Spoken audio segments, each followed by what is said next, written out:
Sebelum perkuliahan kita mulai, mari membaca doa surat Al-Fatihah terlebih dahulu. Al-Fatihah. A'udzubillahi minasyaitonirrajim. Bismillahirrahmanirrahim. Alhamdulillahirabbil alamin. Arrahmanirrahim. Maliki yaumiddin.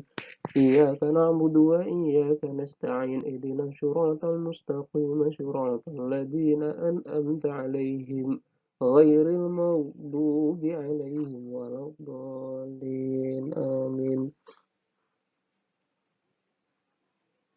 Mari kita mulai perkuliahan tema hari ini, yakni Karl Raimund Popper dengan teori falsifikasinya.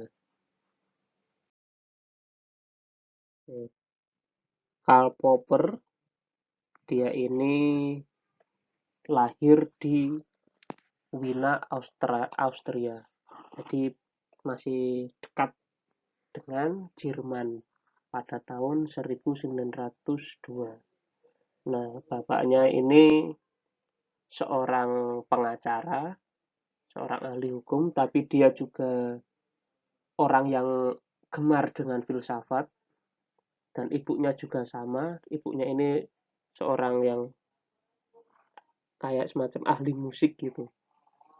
Dan Popper ini dibesarkan di dalam tradisi keluarga yang kutu buku. Jadi koleksi buku orang tuanya itu banyak. Sehingga Popper ini ya udah dari kecil itu udah bisa mengakses buku-buku bacaan yang bagus gitu. Kalau di Indonesia itu ada kayak Gus Dur itu. Dia sejak kecil itu sudah memahami kitab-kitab klasik, kitab kuning. Bacaan-bacaannya itu banyak sehingga ketika Gus Dur itu kuliah di Al-Azhar, dia tuh merasa, walah ini perkuliahannya itu sudah saya pelajari semua macam itu. Nah, mungkin teman-teman juga ada yang mungkin sebelum masuk kuliah ini sudah pernah baca-baca buku tentang filsafat, tentang tasawuf, tentang ilmu-ilmu sosiologi. Nah, itu bisa jadi seperti itu. Terus Popper ini hidup itu ketika masa Perang Dunia Pertama. Austria kalah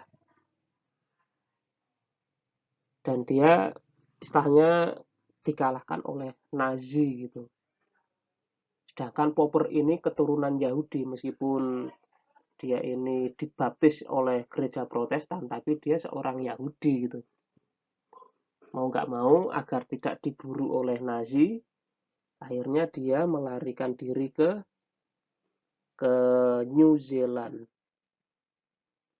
Dia ketika di New Zealand itu mengajar di Canterbury University College di Christchurch. Nah, di sana dia menulis buku Open Society and Its Enemies.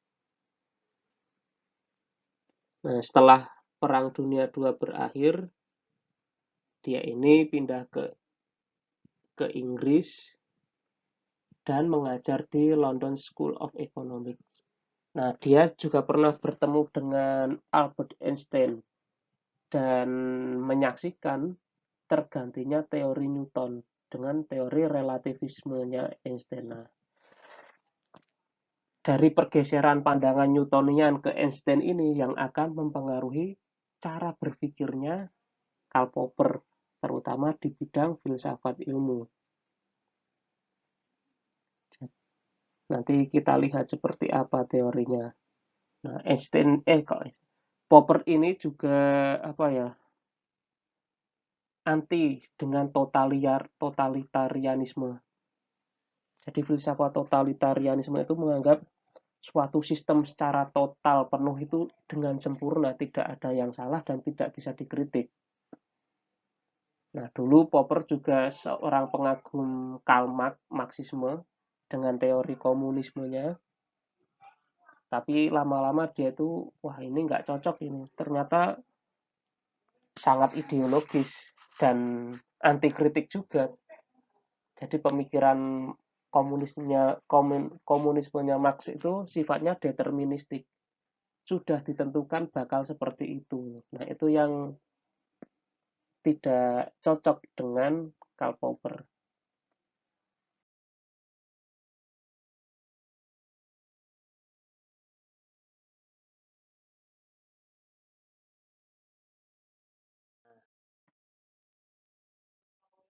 Yang mempengaruhi pemikiran Popper pertama itu teori evolusinya Darwin. Jadi Popper itu beranggapan bahwa suatu pengetahuan atau suatu teori epistemologi itu dia saling berkompetisi. Mana yang tahan terhadap pengujian, mana yang tahan terhadap tanda kutip seleksi alam, itulah teori yang paling benar. Dan mana teori yang tidak tahan uji, yang tidak tahan diseleksi, itulah teori yang akan musnah dan harus ditinggalkan. Yang kedua, pengetahuan a priorinya Immanuel Kant. Jadi kalau di Immanuel Kant a priori itu kan ada pengetahuan sebelum pengalaman atau ada pengetahuan sebelum sesuatu itu dilakukan. Nah, kalau di dalam Popper ini pengetahuan a priorinya kan itu semacam kayak teori itu. Teori yang istilahnya sudah dianggap ada, dianggap mapan, dan itu belum pernah diuji. Terus yang ketiga itu ketidaksetujuannya terhadap metode verifikasi oleh positivisme logis. Mengapa kok dia tidak setuju terhadap positivisme logis, terutama metode verifikasinya? Kita lihat.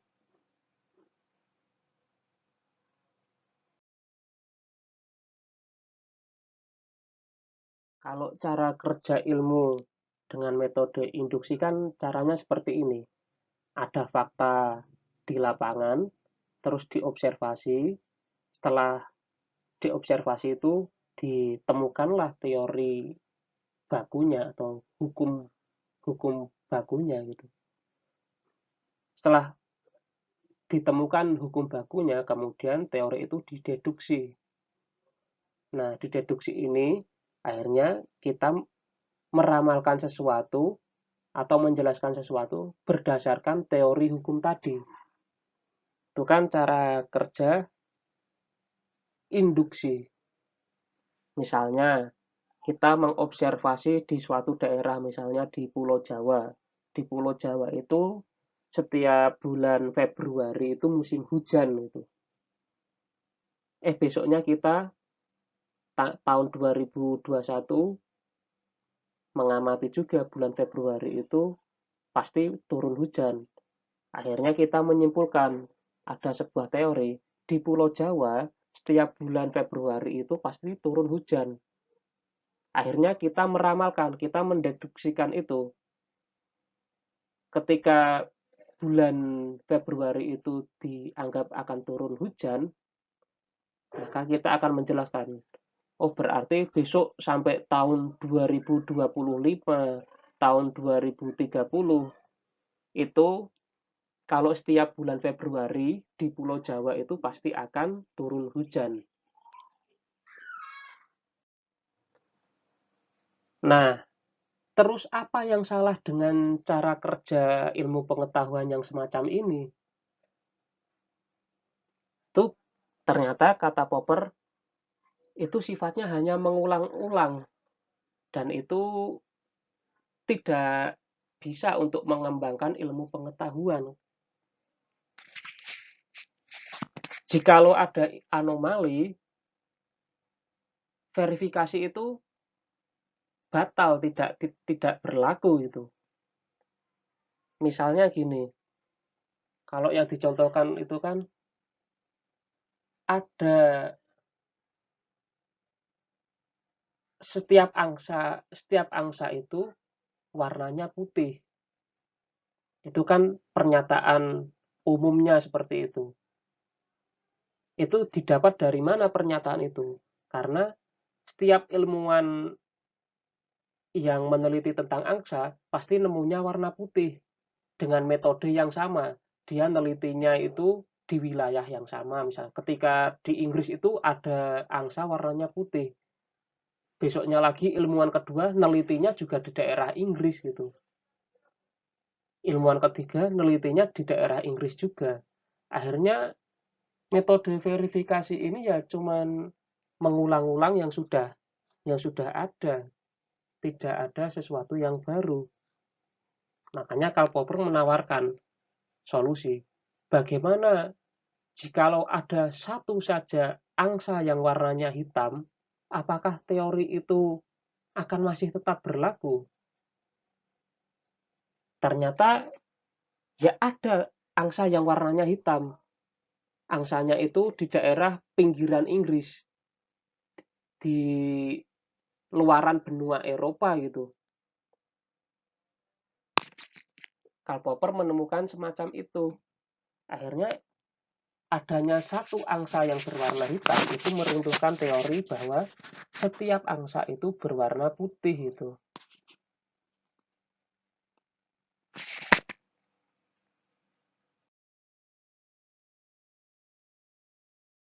Terus, kenapa kok verifikasi itu ditolak? Pertama, ya untuk memverifikasi sesuatu yang sudah ada itu ya gampang lah. Prosedurnya sudah ada kok. Kita cuman copy paste prosedurnya, barangnya seperti apa, nanti hasilnya akan sama. Akhirnya teori itu akan terkuatkan dengan tersendirinya itu. Itu verifikasi kan semacam itu. Terus yang kedua, konfirmasi itu dianggap valid jika konfirmasi itu adalah hasil dari prediksi yang beresiko. Nah, jadi konfirmasi itu bolehlah ada, asalkan di dalam konfirmasi itu dia mengandung prediksi-prediksi yang beresiko. Beresiko apa? Beresiko untuk disalahkan. Jadi kalau tidak bisa disalahkan, ya percuma ada teori itu. Jadi teori yang benar itu adalah teori yang sanggup untuk disalah-salahkan. Terus yang ketiga adalah teori saintifik yang bagus itu melarang sesuatu yang pasti untuk terjadi. Nah, itu kata Karl Popper. Jadi, teori saintifik yang bagus itu adalah ketidakadanya kepastian. Nah, sebagaimana yang dijelaskan di biografi tadi, dia itu anti sesuatu yang sifatnya totaliter, yang deterministik. Ya, karena mungkin dia itu kalah sama Nazi itu kan. Nazi itu kan sangat deterministik, sangat ditentukan. A sampai Z-nya itu ditentukan semua. Begitu juga dengan komunismenya Karl Marx.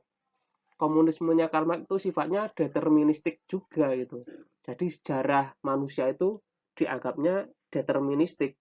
Sudah bakal berlaku semacam itu gitu. Dimulai dari manusia primitif, kemudian terbentuknya masyarakat feodal. Setelah masyarakat feodal, terus terbentuknya kapitalisme. Setelah kapitalisme terbentuklah masyarakat sosialis, dan setelah masyarakat sosialis terbentuknya masyarakat komunis. Itu kan peristiwa sejarah yang sifatnya deterministik, padahal sejarah itu sifatnya tidak pasti gitu. Nah, itulah yang mempengaruhi pemikirannya Popper bahwa teori saintifik itu teori saintifik yang bagus itu adalah teori yang mencegah dirinya untuk sesuatu yang pasti. Terus yang keempat itu bahwa teori yang tidak dapat disangkal atau tidak dapat ditolak itu berarti bukanlah sesuatu yang saintifik. sesuatu yang tidak dapat ditolak atau tidak dapat disangkal itu bukanlah sebuah teori yang bijak, tapi teori yang jahat semacam itu. Jadi kalau ada suatu teori, suatu hukum itu kalau tidak bisa ditolak, tidak disangkal, itu bukan teori lagi, melainkan ideologi. Kalau sudah ideologi, keyakinan itu udah nggak bisa dikritik lagi itu. Sudah dianggap baku dan benar selamanya. Itu ideologi jatuhnya, bukan saintifik. Kalau saintifik itu pasti dapat disangkal, dapat disalah-salahkan, dan dapat ditolak. Kalau ontologi ilmunya itu pertama adanya dunia fisik atau dunia materi. Terus yang kedua itu dunia mental, dunia psikis. Terus yang ketiga itu dunia logis yang sudah berupa teori, hukum, kebudayaan, metafisika, agama dan lain-lainnya. Jadi gini, dunia dua atau dunia mental itu kan menyerap informasi dari dunia fisik. Misalnya ada api, kita menyerapnya menjadi sesuatu yang psikis. Oh, ada api dan api itu sifatnya panas. Itu kan kejadiannya di mentalitas semua gitu. Terus ada batu yang keras, itu kan sifat kerasnya batu itu kan sifatnya mentalitas semua. Nah, jembatan antara dunia fisik ke dunia ilmu itu melalui dunia mental terlebih dahulu. Jadi adanya dunia ketiga atau dunia logis itu kan. Logis itu kan interaksi antara dunia fisik dan dunia mental. Dan bagi Popper, dunia ketiga ini hanya ada selama dihayati dan dilakukan dalam studi yang sedang berlangsung.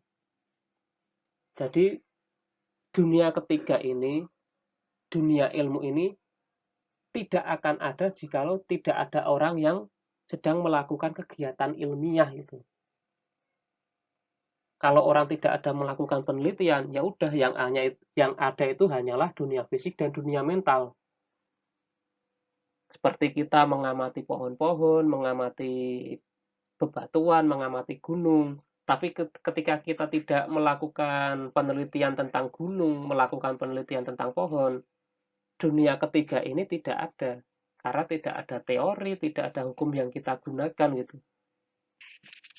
Kita hanya sebagai pengamat saja itu.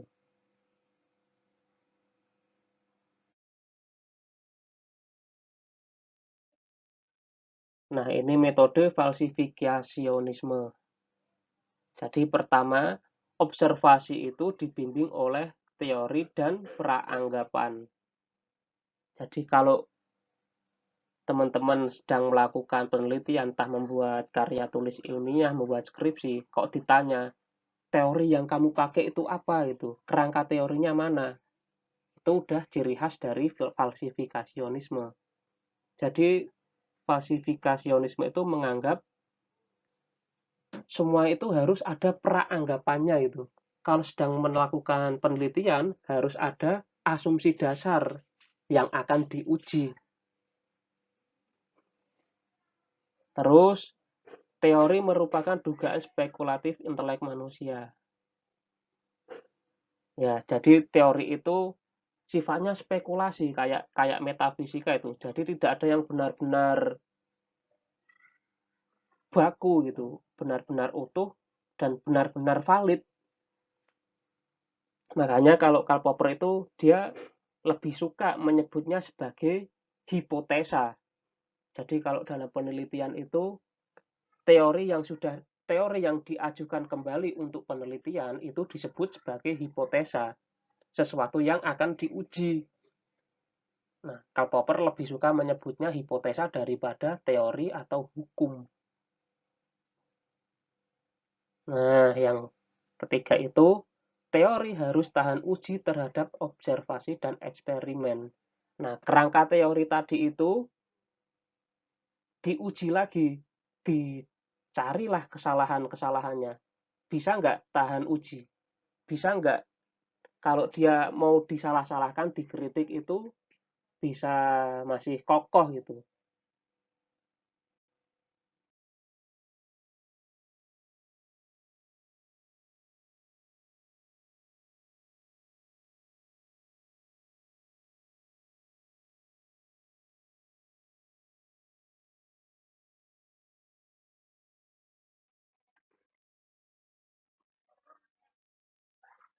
Nah, jika suatu teori tidak dapat diuji, maka teori tersebut tidak memberi informasi apa-apa tentang kenyataan. Jadi, kalau ada klaim-klaim tentang apapun itu harus diuji dulu, bisa tahan apa enggak. Misalnya, ada sebuah perusahaan mobil, dia mengklaim bahwa mobilnya ini mobil yang paling unggul di dunia, mobil yang paling berkualitas di dunia. Itu kan klaimnya mereka itu. Kita buktikan, ya udah diuji dulu. Tangguh nggak mobil ini? Kita misalnya tes mesinnya ini berapa RPM kecepatannya, berapa torsinya, terus dia terhadap cuaca yang ekstrim itu tahan apa enggak. Mobil ini ketika dibenturkan dengan benda keras, apakah dia akan ringsek ataukah akan masih tetap utuh? Itu kan diuji semua itu. Jadi kalau ada klaim-klaim teori tertentu mengaku dia benar, mengaku bahwa dia paling unggul, ya udah dites dulu gitu. Kalau nggak mau dites, nggak bisa atau tidak bisa dites, itu ya percuma, tidak ada informasi apa-apa itu yang didapat. Itu cuma hanya sebatas klaim saja itu. Jadi teori yang benar itu yang mampu diuji, yang bisa dicari titik lemahnya, yang bisa dicari kritikan-kritikannya itu.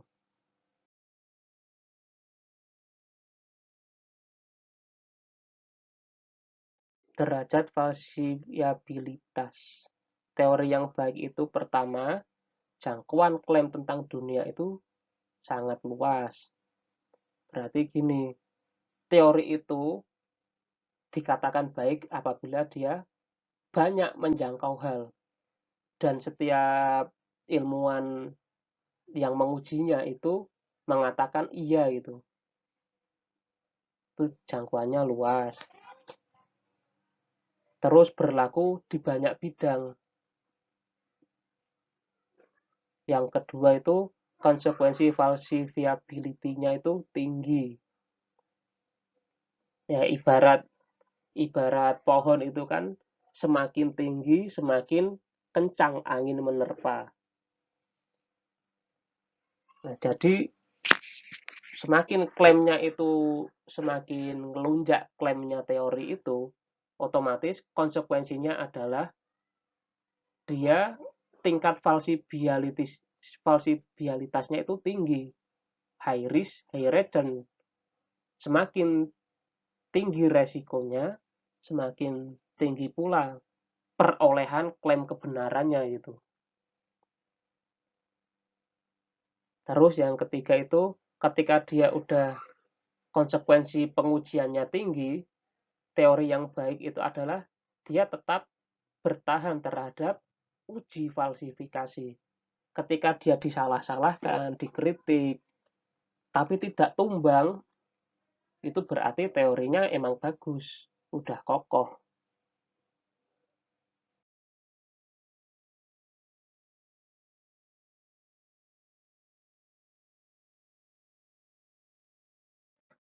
Nah, metode falsifikasi ini dia tidak hanya membatasi teori itu berdasarkan prinsip-prinsip induktif semata. Jadi kalau positivisme logis itu kan sangat mengandalkan metode induktif, sesuatu yang berasal dari pengalaman. dan menolak metafisika gitu. Kalau di Karl Popper itu enggak. Monggo sumbernya dari manapun terserah. Mau dari kitab primbon, mau dari kitab-kitab gaib, mau dari kitab Weda, mau dari Injil, Quran, dari hal-hal yang sifatnya metafisik, terserah. Klaim dari agama itu misalnya klaim-klaim Al-Quran tentang sains itu bernilai benar atau enggak, ya monggo silahkan diuji gitu. Kalau klaim klaim dari suatu agama tentang sains ini benar, berarti ya udah klaim agama ini memang benar gitu. Apabila ditemukan ayat sains, ayat-ayat tentang sains di Al-Quran itu pengen dikatakan benar, ya sudah, ayo kita diuji ayat-ayat tersebut yang berbicara tentang sains gitu.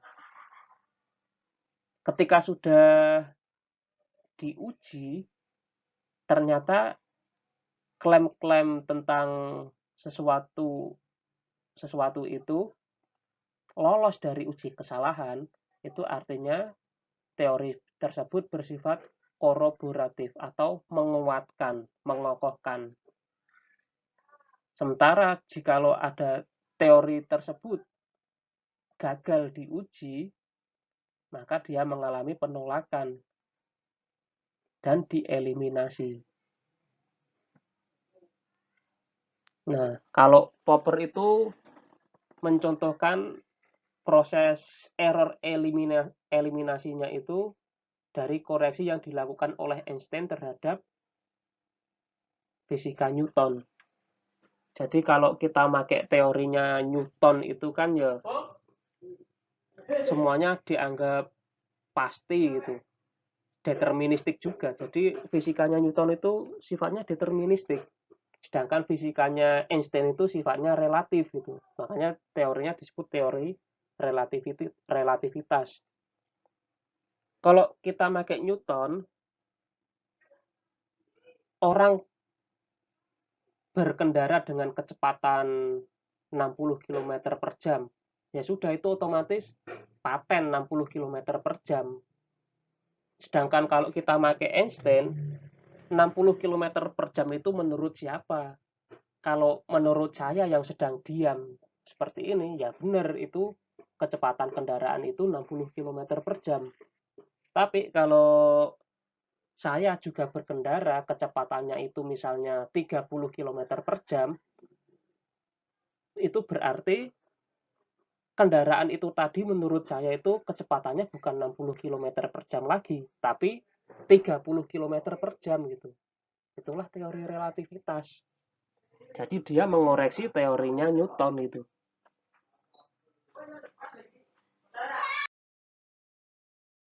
Nah, skemanya semacam ini ya. Jadi ada problem atau teori di sini. Teori itu adalah hipotesis yang mampu untuk disalahkan, yang memiliki kemungkinan untuk disalahkan. Terus hipotesis itu dikritik dan diuji terus-menerus. Akhirnya ketika sudah diuji dan dia bertahan, akhirnya dia menjadi teori yang kokoh. Meskipun teorinya itu kokoh, bukan berarti dia kokoh untuk seumur hidup, kokoh untuk selamanya, bukan. Mungkin nanti suatu saat ada ilmuwan baru, dia melakukan uji lagi, uji falsifikasi lagi. Dia dicari-cari kesalahannya lagi. Kalau dia lolos gitu kan, akhirnya ya udah jadi apa ya? Jadi teori yang kokoh dan berlanjut terus sampai nanti akhirnya ditemukan kesalahan-kesalahannya.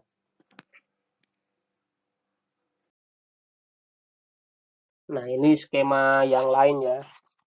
Jadi ketika ada teori hukum, dia itu menjadi sebuah hipotesa. Nah, hipotesa ini diuji falsifikasi, dikritik, dicari kesalahan-kesalahannya. Ketika dicari kesalahannya dan kemudian dia tahan uji, itu berarti teori tersebut semakin kokoh. Berarti ini berarti valid, teori ini benar.